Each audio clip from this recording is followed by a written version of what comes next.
మధురానగర్లో కబ్జాకు గురవుతున్న park స్థలంను పరిరక్షించాలని CCS ఆధ్వర్యంలో సర్కిల్ కార్యాలయం ఎదుట ధర్నా నిర్వహించారు.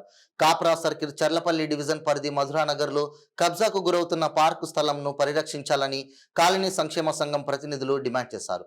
కాప్రా సర్కిల్ కార్యాలయం ఎదుట చర్లపల్లి కాలనీల సమైక్య సిసిఎస్ ఆధ్వర్యంలో మున్సిపల్ అధికారుల అలసత్వాన్ని నిరసిస్తూ పెద్ద ఎత్తున ధర్నా చేపట్టారు.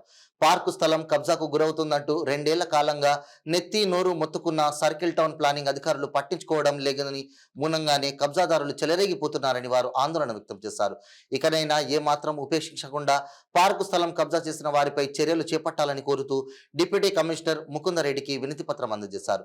ఈ కార్యక్రమంలో చర్లపల్లి కాలనీల సమైక్య సిసిఎస్, మధురానగర్ సంక్షేమ సంఘం ప్రతినిధులు ఎంపల్లి పద్మారెడ్డి, కొండల్ రెడ్డి, లింగం నాయక్, శ్రీనివాస్ నాయక్, శ్రీకాంత్ రెడ్డి, మంతు నాయక్, రాఘవేందర్ రెడ్డి, సాయి కుమార్, రాజేశ్వర్ రెడ్డి, నరసయ్య, సుధాకర్, ఈశ్వర్, రమణ, సత్తయ్య, లక్ష్మారెడ్డి, శ్రీవాణి, శిరీష, లావణ్య, సుజాత, చంద్రకళ, జయశ్రీ, ప్రసన్నదేవి, లక్ష్మీలీల, సరిత, సౌజన్య, భార్గవి, సుధా తదితరులు పాల్గొన్నారు. చూడాలని చెప్పి న్యాయం చేస్తారని చెప్పి ఈ సందర్భంగా ఆశిస్తూ అందరికి కూడా మీడియా సోదరులకు కూడా ధన్యవాదాలు తెలియజేస్తా ఉన్నాం.